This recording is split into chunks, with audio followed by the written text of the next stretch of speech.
الحمد لله وكفى وسلام على عباده الذين اصطفى أما بعد فأعوذ بالله من الشيطان الرجيم بسم الله الرحمن الرحيم يا أيها الذين آمنوا توبوا إلى الله توبة نصوحا سبحان ربك رب العزة عما يصفون وسلام على المرسلين والحمد لله رب العالمين اللهم صل على سيدنا ومولانا محمد وعلى آل سيدنا ومولانا محمد وبارك وسلم۔ آج سے ہم آگے 2-3 دن انشاءاللہ توبہ کے عنوان پہ بات کریں گے۔ گناہوں کے اثرات کیا ہوتے ہیں، انسان جو بھی گناہ کرتا ہے اس کا وبال دنیا میں ملتا ہے یا آخرت میں ملتا ہے۔ چنانچہ ابن قیم رحمۃ اللہ علیہ نے اپنی کتاب میں لکھا ہے، انسان جو بھی گناہ کرتا ہے اس کا وبال آخرت میں تو ہوتا ہی ہوتا ہے، بعض اوقات اللہ رب العزت اس دنیا کے اندر بھی انسان کو وبال عطا کرتے ہیں۔ انسان کو اس دنیا کے اندر اس کا بدلہ چکانا پڑتا ہے۔ مثال کے طور پہ انسان طاعت سے محروم ہو جاتا ہے، یعنی گناہوں کی یہ تاثیر ہوتی ہے کہ بندے کا دل نیکی کرنے کو نہیں چاہتا۔ اب اس کی مثال دیکھ لیں کہ نماز پڑھنے کا کہتے ہیں جی نماز پڑھنے کا دل نہیں کرتا، قرآن مجید تلاوت کرنے کا دل نہیں کرتا ہے، شریعت پہ عمل کرنا بوجھ محسوس ہوتا ہے۔ بیسیکلی یہ ہمارے گناہوں کے اثرات ہمارے دل پہ ہیں جس کی وجہ سے ہمیں یہ محرومیاں ہوتی ہیں۔ تو گناہوں کے دنیا میں بھی اثرات ہوتے ہیں اور آخرت میں بھی عذاب ہوگا۔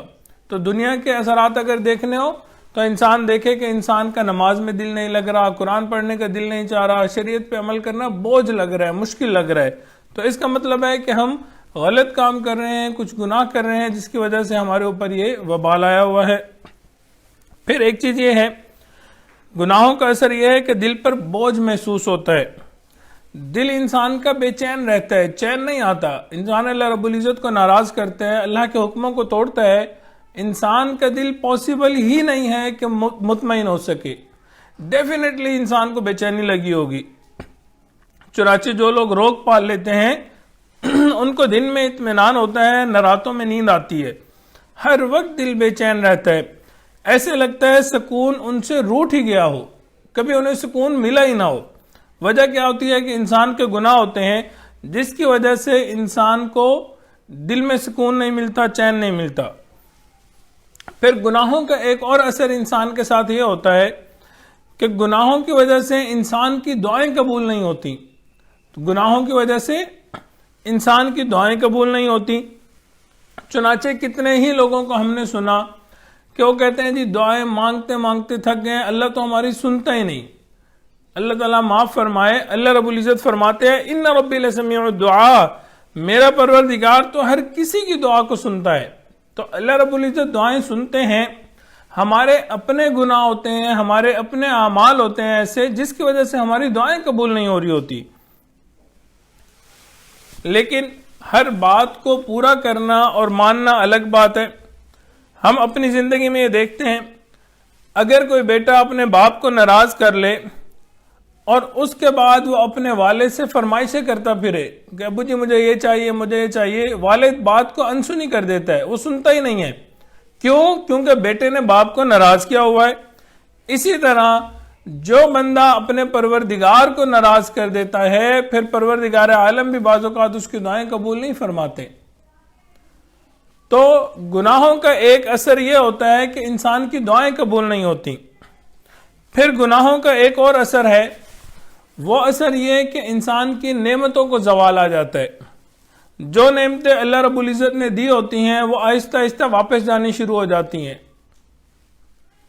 مثال کے طور پہ اللہ رب العزت نے عزتیں دی ہوئی ہیں، انسان گناہوں والی زندگی گزارتا ہے، اللہ تعالیٰ ذلتیں عطا کرنی شروع کر دیتے ہیں، انسان کی زندگی میں سکون ہوتا ہے، پریشانیاں آنی شروع ہو جاتی ہے، جو انسان کام کر رہا ہوتا ہے وہ کام ادھورے رہ جاتے ہیں، کوئی کام پورا ہی نہیں ہوتا۔ کہتے ہیں جی جس کام میں ہاتھ ڈالتا ہوں وہی کام خراب ہو جاتا ہے۔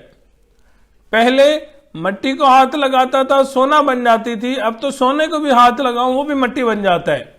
مطلب پہلے پروردگار عالم کی اطاعت کر رہا تھا، نیکی والی زندگی گزارا تھا، اللہ رب العزت نے برکتیں عطا کی ہوئی تھیں، اور اس کا فائدہ پھر یہ تھا کہ انسان جو بھی کام کرتا تھا برکت ہوتی تھی۔ اب گناہوں والی زندگی گزارتا ہے تو اس کا ایک اثر یہ ہوتا ہے کہ اللہ رب العزت زوال نعمت عطا کرتے ہیں، کہ انسان کی جو نعمتیں ہوتی ہیں وہ چھننی شروع ہو جاتی ہیں۔ تو یہ سب گناہوں کے اثرات ہیں۔ اب گناہوں کے اثرات سے بچنے کا طریقہ کیا ہے؟ گناہوں کے اثرات سے بچنے کا طریقہ کیا ہے؟ بہت سارے لوگ پوچھتے ہیں جی گناہ ہو گئے، اب اس کے اثرات ہیں، پریشانیاں ہیں، مشکلیں ہیں، کیا طریقہ ہے بتائیں ذرا۔ اس کا ایک بہت ہی سمپل اور بہت ہی سادہ طریقہ ہے، اور وہ یہ ہے کہ انسان سچی توبہ کرے اور اللہ کے حضور معافی مانگ لے، سچے دل کے ساتھ اللہ رب العزت سے معافی مانگے۔ اللہ رب العزت فرماتے ہیں یا ایھا الذین آمنوا توبوا الی اللہ توبۃ نصوحا، اے ایمان والو تم اللہ کے سامنے سچی توبہ کرو۔ اچھا، توبہ کی شرائط کیا ہیں؟ توبہ کہتے ہیں کہ انسان گناہوں کو چھوڑ دے۔ تو سب سے پہلا کام کیا ہے کہ انسان وہ گناہ کرنا چھوڑ دے۔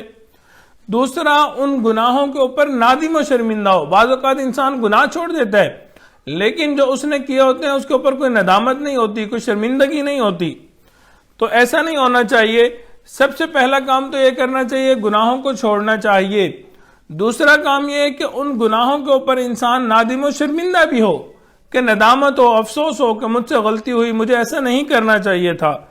اور تیسرا کام جو کرنے والا ہوتا ہے کہ آئندہ گناہ نہ کرنے کا عزم بالجزم کرے، کہ آئندہ میں نے گناہ نہیں کرنا۔ اگر وہ گناہ حقوق العباد سے متعلق ہیں تو ان حقوق کو واپس کرنا چاہیے اور اس پہ معافی مانگنی چاہیے۔ اگر یہ شرائط پوری ہو جائیں تو انسان کی توبہ اللہ رب العزت کے ہاں قبول ہو جاتی ہے۔ اگر انسان یہ شرائط پوری کر دے تو اللہ رب العزت کے ہاں انسان کی توبہ قبول ہو جاتی ہے۔ ایک شرط گناہ سے توبہ کی یہ بھی ہے، انسان اللہ رب العزت کے ڈر کی وجہ سے گناہ چھوڑے۔ انسان اللہ رب العزت کے ڈر کی وجہ سے گناہ چھوڑے، کسی اور نیت کی وجہ سے گناہ چھوڑے گا تو وہ توبہ نہیں کہلائے گا۔ گناہ چھوڑ دے گا لیکن وہ توبہ نہیں کہلائے گی۔ توبہ کب کہلائے گی؟ جب اللہ کے خوف سے، اللہ کے ڈر سے، اللہ کے حکم کی وجہ سے انسان گناہوں کو چھوڑے گا۔ مثال کے طور پہ ایک انسان گناہ کرتا تھا، اب اس نے گناہ چھوڑ دیا، کس لیے؟ کہ جی بڑی بدنامی ہوتی ہے، بدنامی کے خوف کی وجہ سے اس نے گناہ چھوڑا، یہ توبہ نہیں کہلائے گی۔ ایک انسان گناہ کرتا تھا، اب اس نے گناہ چھوڑ دیا، کیوں؟ گناہ کی جو اپرچونٹی تھی وہی اب اس کو نہیں ملتی۔ جب اپرچونٹی ہی نہیں مل رہی تو پھر انسان گناہ کیسے کرے گا؟ تو اب یہ توبہ نہیں کہلائے گی۔ پھر اسی طرح ایک انسان گناہ کرتا تھا، اب اس نے گناہ چھوڑ دیا، وجہ کیا بنی؟ کہ جی اس گناہ سے بیماریاں لگتی ہیں، بیماریوں کے خوف سے اس نے گناہ کو چھوڑا، تو یہ انسان کی توبہ نہیں کہلائے گی۔ ایک انسان گناہ کرتا تھا، اب اس نے گناہ چھوڑ دیا، وجہ کیا ہے؟ ریزن یہ دیتا ہے کہ جی مال پیسہ بہت خرچ کرتا ہے گناہ کرنے میں۔ اب یہ جو چیز ہے یہ توبہ نہیں ہے۔ پھر توبہ کیا ہے؟ توبہ یہ ہے کہ انسان اللہ رب العزت کے خوف کی وجہ سے، اللہ رب العزت کے ڈر کی وجہ سے اور اللہ کی محبت میں انسان گناہ چھوڑ دے، کہ میں نے اب سے گناہ نہیں کرنا، میں اللہ رب العزت سے سچی پکی توبہ کرتا ہوں، یہ انسان کی توبہ کہلاتی ہے۔ تو توبہ کی شرائط میں نے آپ کو بتائیں، اور انسان جب سچی توبہ کرتا ہے پھر اللہ رب العزت انسان کی توبہ کو قبول فرماتے ہیں، انسان کے گناہوں کو معاف فرماتے ہیں۔ بلکہ سچی بات یہ ہے جو انسان سچی توبہ کرتا ہے پروردگار عالم انسان کے گناہوں کو نیکیوں میں تبدیل فرما دیا کرتے ہیں۔ دعا ہے اللہ رب العزت ہمارے تمام گناہوں کو معاف فرمائے۔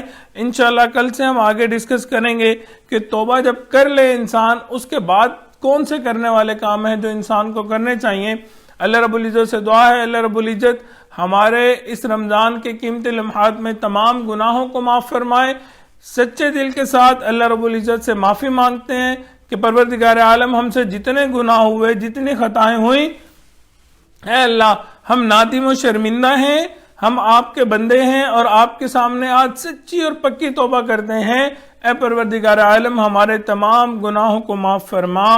وآخر دعوانا ان الحمد للہ رب العالمین۔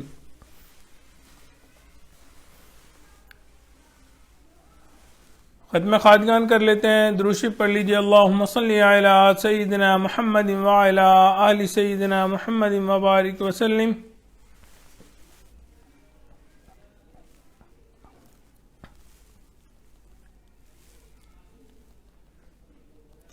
بسم اللہ الرحمن الرحیم، حسبنا اللہ ونعم الوکیل۔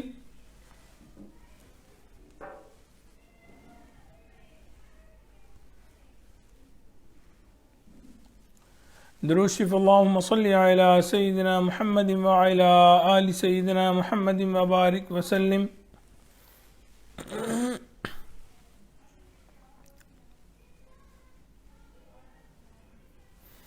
بسم اللہ الرحمن الرحیم، لا الہ الا انت سبحانک انی کنت من الظالمین۔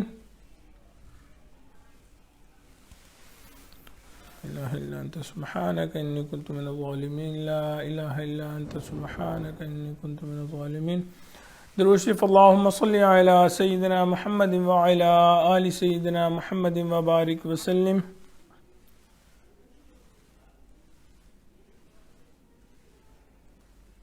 درود شریف اللہم صلی علی سیدنا محمد وعلی آل سیدنا محمد وبارک وسلم۔ بسم اللہ الرحمن الرحیم، یا حی یا قیوم برحمتک استغیث۔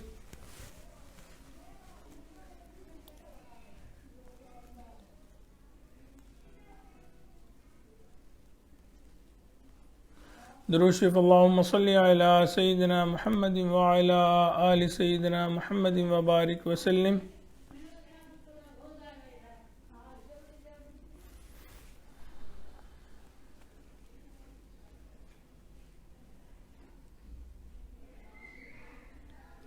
بسم اللہ الرحمن الرحیم، واللہ ذو فضل علی المؤمنین۔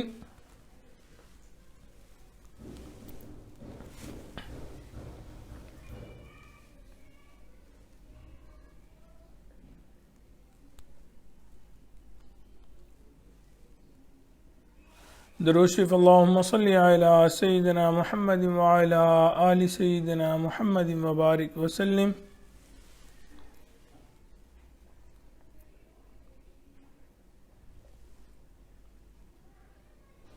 بسم اللہ الرحمن الرحیم، انا للہ وانا الیہ راجعون۔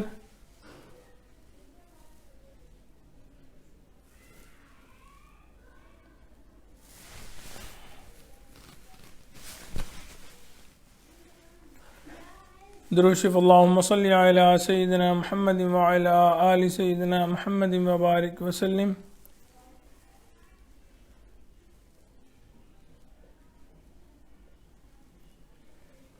بسم اللہ الرحمن الرحیم، اللہ ولی الذین آمنوا۔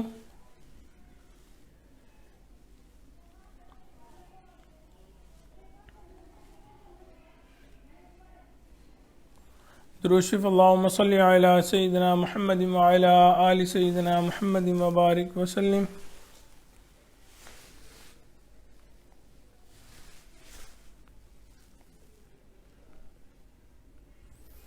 بسم اللہ الرحمن الرحیم، واللہ ولی المؤمنین۔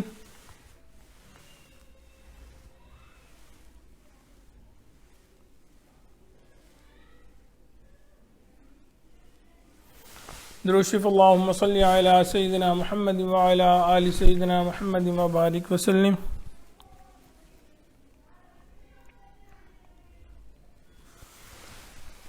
دعا کر لیجئے، سبحان ربی الوہاب، اللہم صلی علی سیدنا محمد وعلی آل سیدنا محمد وبارک وسلم۔ اللہم انا نسألک الہدی والتقی والعفاف والغنی، اللہم اغفر لنا وارحمنا، اللہم اغفر لی وللمؤمنین والمؤمنات والمسلمین والمسلمان۔ پروردگار عالم، ہمارے تمام گناہوں کو معاف فرما۔ اے میرے مولا، علم حاصل ہونے کے بعد جہالت کے کاموں سے محفوظ فرما، عزتوں کے بعد ذلت سے محفوظ فرما، اپنے قرب کے بعد دوری سے محفوظ فرما، سیدھا رستہ ملنے کے بعد بھٹکنے سے محفوظ فرما، اللہ ہدایت ملنے کے بعد اللہ گمراہی سے محفوظ فرما۔ پروردگار عالم ہماری جان مال کی حفاظت فرما، عزت آبرو کی حفاظت فرما، مولا ہمارے ایمان کی حفاظت فرما۔ اے میرے مولا، آقا علیہ الصلوۃ والسلام نے جو خیریں مانگی ہمیں وہ تمام خیریں عطا فرما، جن شرور سے پناہ مانگی ہمیں پناہ عطا فرما۔ اے میرے مولا، آج ہم سچی توبہ کرتے ہیں، اے میرے مولا ہمارے تمام گناہوں کو معاف فرما، اللہ تمام گناہوں کو معاف فرما، اللہ اپنی رحمت کی نظر فرماتے ہوئے ہمارے تمام گناہوں کو نیکیوں میں تبدیل فرما۔ اے میرے مولا، ہمیں نفس و شیطان کے ہتھ کنڈوں سے محفوظ فرما، اللہ شیطان آپ کا بھی دشمن ہے، شیطان ہمارا بھی دشمن ہے، اے میرے مولا ہمیں شیطان کی دشمنی سے محفوظ فرما، اللہ اس کے اوچھے ہتھ کنڈوں سے محفوظ فرما، اللہ ہمارے نفس کو نفس مطمئنہ بنا، اللہ نفس مکارہ سے محفوظ فرما، نفس امارہ سے محفوظ فرما۔ پروردگار عالم، افطاری کا وقت ہے، اللہ آپ کے محبوب نے فرمایا کہ افطاری کے وقت کی دعائیں قبول ہوتی ہیں، اے میرے مولا ہم آپ کے سامنے ہاتھ اٹھائے بیٹھے ہیں، اے میرے مولا ہمارے اٹھے ہاتھوں کو قبول فرما، اللہ آپ عالم الغیب ہیں، اللہ آپ دلوں کے بھید جانتے ہیں، اے میرے مولا ہمارے دلوں کی نیک مرادوں کو پورا فرما، نیک تمناؤں کو پورا فرما، اے میرے مولا جتنے حاضرین مجلس ہیں سب کی دلوں کی نیک مرادوں کو پورا فرما، اے میرے مولا جو جوان بچے بچیاں ہیں اللہ ان کے مستقبل کو روشن فرما، اللہ ان کے لیے نیک دیندار مخلص ساتھی عطا فرما، اے میرے مولا ماں باپ کے لیے فرض ادا کرنے آسان فرما، اللہ جو شادی شدہ ہیں اولاد نرینہ کے طلبگار ان کو نیک صالح اولاد نرینہ عطا فرما، اللہ جو صاحب اولاد ان کے اولادوں کو نیکوکار بنا، فرما بردار بنا، ماں باپ کی آنکھوں کی ٹھنڈک بنا، اللہ اولاد کے غموں سے محفوظ فرما، اولاد کے دکھوں سے محفوظ فرما، اولاد کی پریشانیوں سے محفوظ فرما۔ پروردگار عالم جن گھروں میں ماں باپ موجود ہیں بچوں کو والدین کی خدمت کی توفیق عطا فرما، اے میرے مولا بڑے والدین کی خدمت کی توفیق عطا فرما، اللہ حقوق اللہ اور حقوق العباد پورے کرنے کی توفیق عطا فرما، اللہ مکروہات شرعیہ کو مکروہات طبعیہ بنا، پروردگار عالم گناہوں سے ہماری حفاظت فرما، اے میرے مولا مدارس عربیہ کی حفاظت فرما، دعوت و تبلیغ کے کام کی حفاظت فرما، جہاں اللہ اللہ اور ان خانقاہوں کی حفاظت فرما، اقامت دین کی کوششوں کی حفاظت فرما، اے میرے مولا ہمارے تینوں حرم کی حفاظت فرما، اللہ حرمین شریفین کی حفاظت فرما۔ پروردگار عالم وہ کتنے خوش نصیب لوگ ہوتے ہیں اللہ احرام پہنتے ہیں، لبیک اللہم لبیک پڑھتے ہیں، اللہ کوئی تیرے گھر کا دیدار کرتا ہے، اللہ کوئی تیرے گھر کا طواف کرتا ہے، کوئی ہجر اسود کو بوسے دیتا ہے، کوئی مقام ابراہیم پہ نفل پڑھتا ہے، مولا ہمیں بھی ان خوش نصیب لوگوں میں شامل فرما، اے میرے مولا کرونا وبا سے ہم سب کی حفاظت فرما، اللہ جو بیمار ہیں ان کو شفائے کاملہ عاجلہ مستمرہ عطا فرما، پروردگار عالم جلد سے جلد پوری دنیا کی اس سے جان چھڑا، اے میرے مولا ہمیں اپنے نیک بندوں میں شامل فرما، اللہ ہمارے روزوں کو قبول فرما، تراویح کو قبول فرما، اللہ ہمارے قرآن مجید کی تلاوت کو قبول فرما، پروردگار عالم ہمارے پاس آپ کو دینے کے لیے کچھ نہیں، دکھانے کے لیے کچھ نہیں، اللہ جو ٹوٹے پھوٹے عمل ہیں اے میرے مولا اپنی رحمت سے ان کو قبول فرما، اے میرے مولا جن کے گھروں میں پریشانیاں ہیں پریشانیوں کو دور فرما، اللہ میاں بیوی کے جھگڑوں سے حفاظت فرما، اللہ لڑائی جھگڑوں سے محفوظ فرما، اللہ گھروں میں الفت محبت عطا فرما، پروردگار عالم ہمارے گھروں کو جنت کے باغوں میں سے باغ بنا، اے میرے مولا نبی علیہ الصلوۃ والسلام کی سنتوں پہ عمل کرنے والا گلشن بنا، اے میرے مولا آپ نے ہمیں مانگنا نہیں آتا، بن مانگے ہمیں عطا فرما، ربنا تقبل منا انک انت السمیع العلیم وتب علینا انک انت التواب الرحیم، صلی اللہ تعالی علی حبیبہ سیدنا محمد وآلہ واصحابہ اجمعین برحمتک یا ارحم الراحمین۔